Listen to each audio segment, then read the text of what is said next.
Anak-anak, simaklah Fabel dengan judul Kecerdikan Menumbuhkan Kebaikan. Di sebuah gurun pasir, hiduplah ular dan tikus pasir.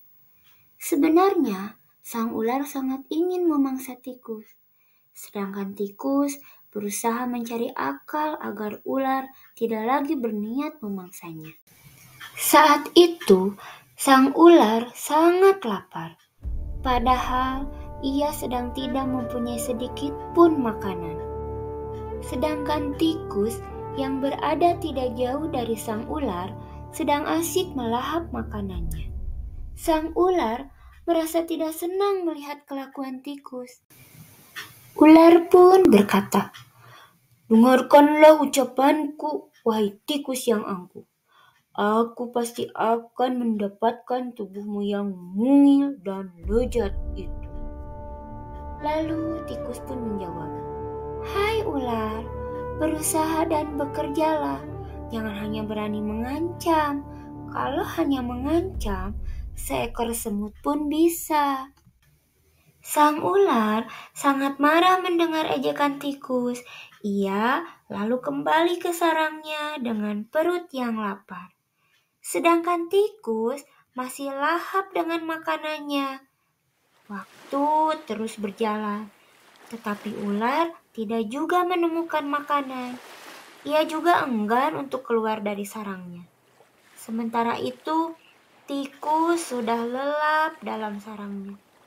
Ular yang masih dalam keadaan lapar segera mengendap-endap mendekati sarang tikus. Meski ia masih sangat kesal terhadap tikus, dan kini ular telah berada di sisi tikus yang sedang tidur pulas.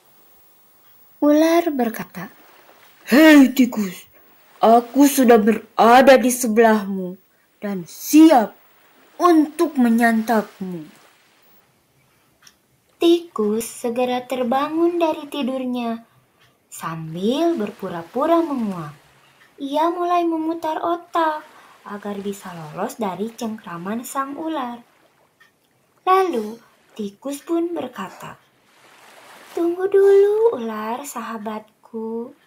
Kalau kau ingin memakanku, kau harus berpikir dulu.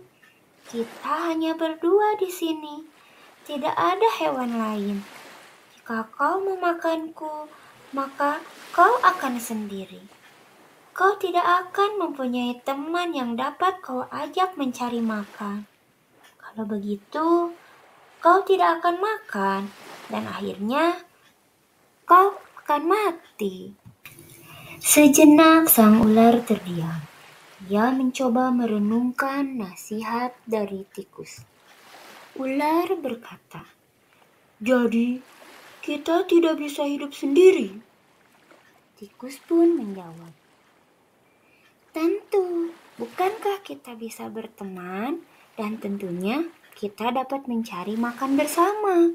Bukankah itu lebih menyenangkan daripada nantinya setelah kau memakanku, kau hanya akan hidup sendiri?" Ular mengangguk tanda mengerti. Kemudian ular berkata, "Baiklah kalau begitu. Maafkan aku." Tikus pun memaafkan ular. Mereka tersenyum bahagia, kemudian beranjak mencari makan bersama-sama.